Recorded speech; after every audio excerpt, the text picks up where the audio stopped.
So, nag-decide si Nathan na tumulong sa mama niya magluto for our ulam for today.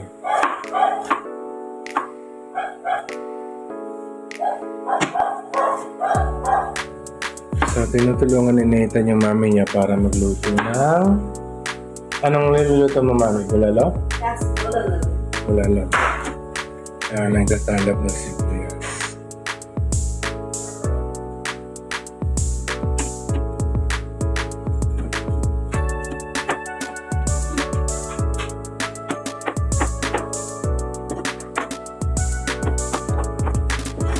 Okay na sana yung pagtulong ni Nathan sa mami niya, kaso napansin ko yung paraan niya ng paghiwa ng sibuyas.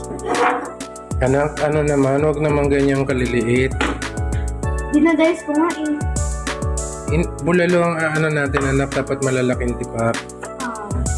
Yun. Kasi na naman na. You've already minced it. Yung dami ko eh. Buti hindi naging pulbos yung sibuyas.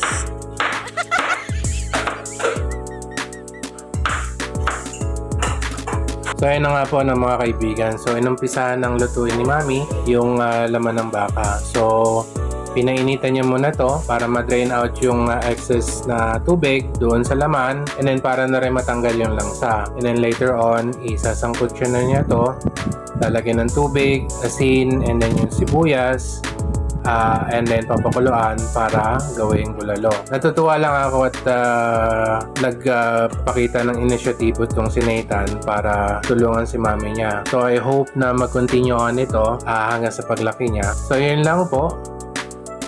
Enjoy! Cheers!